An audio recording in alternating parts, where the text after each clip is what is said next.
नमस्कार मित्रांनो, travel with तुषारच्या या नवीन एपिसोडमध्ये आपलं हार्दिक स्वागत आहे। मित्रांनो, आता आपण निघालो आहोत ओंकारेश्वर ज्योतिर्लिंगाच्या दर्शनाकरता। संत गजानन महाराज भक्त निवासापासून हे ज्योतिर्लिंग अगदी आपण पायी जाऊ शकतो। आपण बघू शकता, या भक्त निवासाच्या बाहेर निघाल्यानंतर एक सरळ रस्ता या ज्योतिर्लिंगाकडे जातोय। आपण तिथपर्यंत पायी जाऊ शकतो।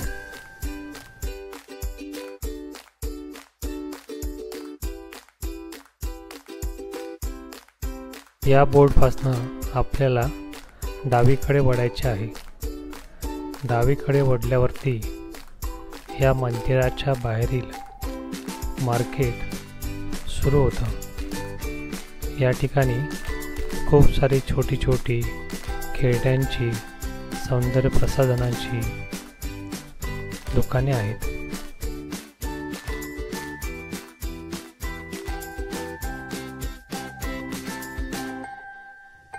या दुकानांच्या रोषणाईने हा परिसर दिवसभर गजबजलेला असतो। या ठिकाणी जेवणाची, नाश्त्याची सुद्धा व्यवस्था आहे।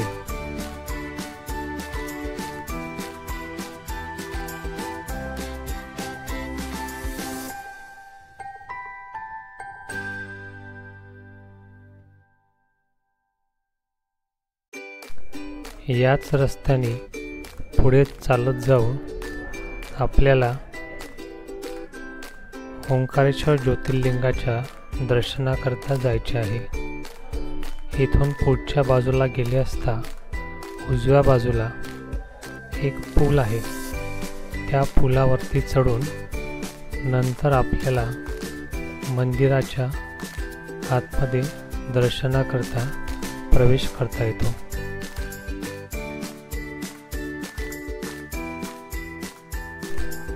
आता आपण मंदिराकरता प्रवेश करण्याकरता जो पूल आहे त्या पुलावरती आपण जात आहोत। नर्मदा नदीच्या वर बांधलेला हा पूल खूपच मनमोहक असा आहे आणि इंजिनिअरिंगचा एक अद्भुत नमुना आपल्याला या ठिकाणी पाहायला मिळतो।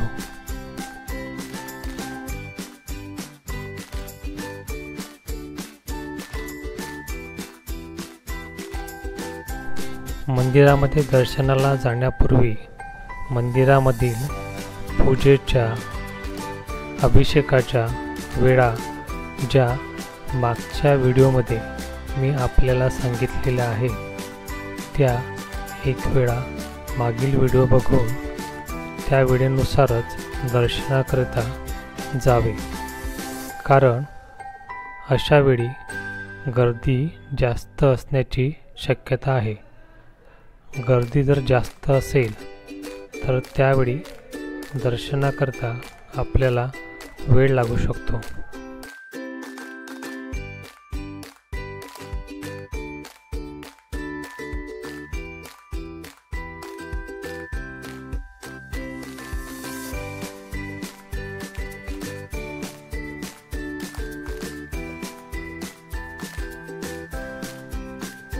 नर्मदेच्या पात्रामध्ये आपल्याला ह्या लहान लहान बोटी दिसतात।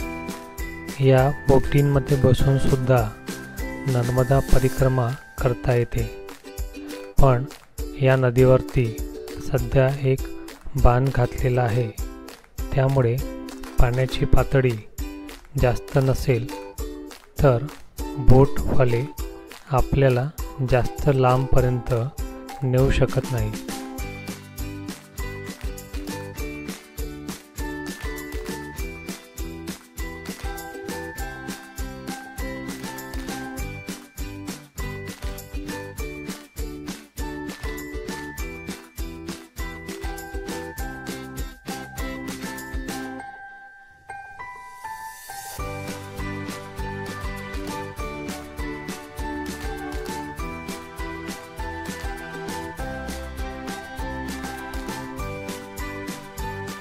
सध्या या पुलावरती गर्दी जरी दिसत नसेल तरी सायंकाळच्या वेळी या पुलावरती खूप जास्त गर्दी राहते.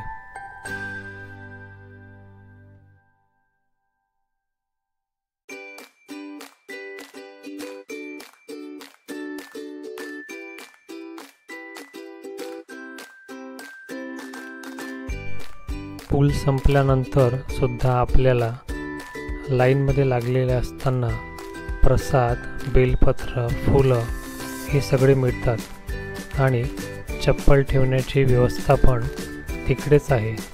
त्यामुळे सुरुवातीलाच चप्पल काढून किंवा त्या ठिकाणी प्रसाद घेऊन तो हातात इतक्या दूरपर्यंत निघण्याची काही गरज नाही.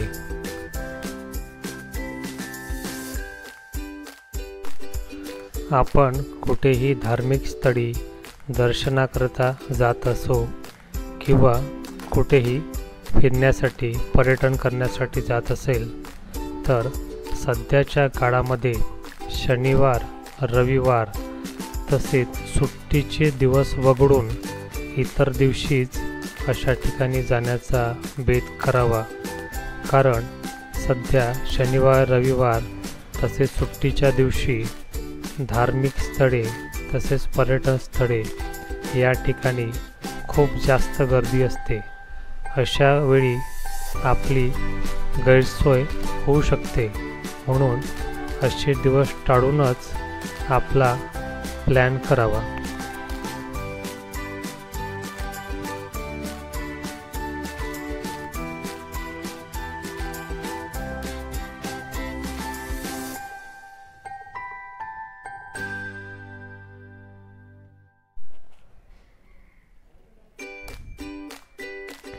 अत्यंत उत्कृष्ट असा इंजिनिअरिंगचा एक नमुना असलेला हा पूल पार केल्यावरती आपण मंदिराच्या दिशेने जात आहोत. इथून आपल्याला डाव्या बाजूला दर्शनाकरता वळायचे आहे. जर आपल्याला आपली चप्पल बूट ठेवायची असेल तर इथूनच उजव्या बाजूला चप्पल बूट ठेवण्याची व्यवस्था आहे किंवा रांगेमध्ये पुढे गेले असता एकदम शेवटच्या गेटवरती पण आपण आपली चप्पल बूट ठेवू शकतो. इतर मंदिरांप्रमाणे येथे दर्शनाची फक्त एकच लाईन आहे. कुठल्याही प्रकारचे VIP पास, दर्शन पास या ठिकाणी अवेलेबल नाही. मुख्य गोष्ट म्हणजे येथे रांगेत उभे असताना आपल्याला बसण्याची काहीही व्यवस्था नाही. त्यामुळे आपल्यासोबत जर लहान मुले, वयस्कर मंडळी असतील तर अशा वेळी गर्दी टाळूनच दर्शनाकरिता जावे. ही एक रांग पुढे दर्शनाकरिता जाते. या ठिकाणी दर्शनाकरिता आपल्याला याच रांगेमध्ये लागावे लागते. या रांगेव्यतिरिक्त इतर दर्शनाची, शीघ्र दर्शनाची किंवा तात्काळ दर्शनाची अशी कुठलीही व्यवस्था या ठिकाणी नाही. या रांगेमध्ये आपण उभे असताना येथे काही मंदिरामधील पुजारी किंवा इतर लोक आपल्या जवळ येतात आणि आपल्याला शीघ्र दर्शन करायचे आहे का असे विचारतात. आपण त्यांना हो म्हटले असता ते एक ठराविक अमाऊंट आपल्याला प्रति व्यक्ती सांगतात आणि जर आपल्याला शीघ्र दर्शन घ्यायचे असेल तर आपण त्यांच्याशी ठरवून त्याप्रमाणे पैसे देऊन पुढच्या रांगेमध्ये जाऊ शकतो.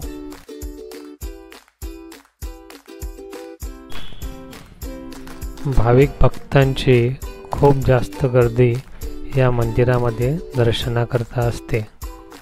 आपण सुद्धा गर्दीचे दिवस, गर्दीच्या वेळा टाळूनच जावे.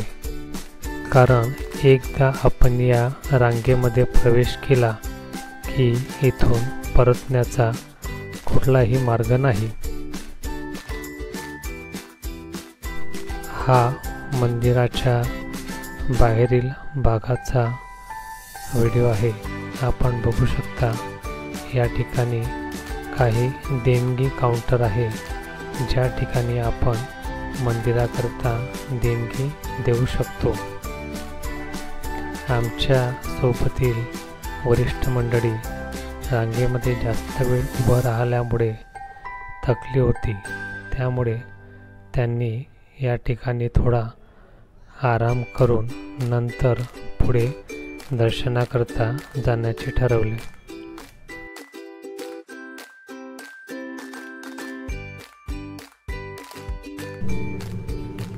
हा मंदिराच्या गाभाऱ्याच्या बाहेरच्या भागातील दगडांवरती जे नक्षीकाम कोरीवकाम केलेलं आहे ते आपण बघू शकता। इथून आतमध्ये आपल्याला मंदिराच्या गर्भामध्ये प्रवेश करायचा आहे।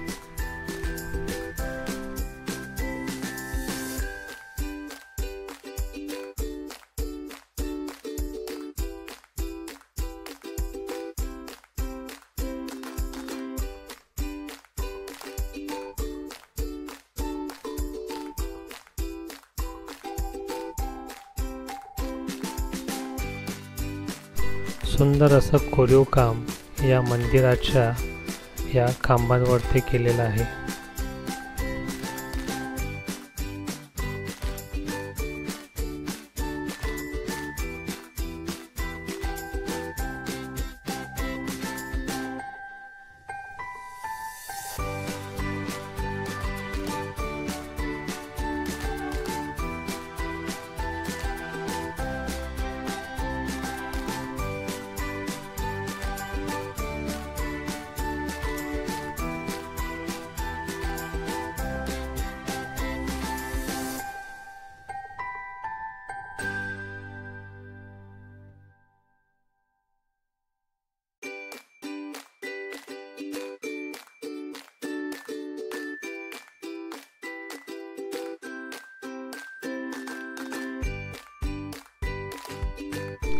मंदिराच्या आतील खांबांवरतीही खूप सुंदर असं नक्षीकाम केलेलं आहे।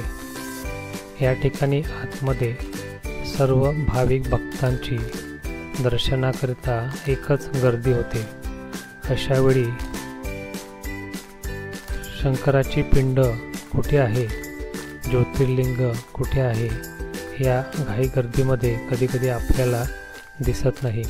अशा वेळी आतमध्ये प्रवेश केल्यावरती काचाच्या मागे खालच्या बाजूला जमिनीकडे बघावं, त्याच ठिकाणी आपल्याला ओंकारेश्वराची पिंड दिसेल। अन्यथा गर्दीमुळे आपण खाली बघू शकलो नाही तर आपल्याला व्यवस्थित दर्शन करता येणार नाही।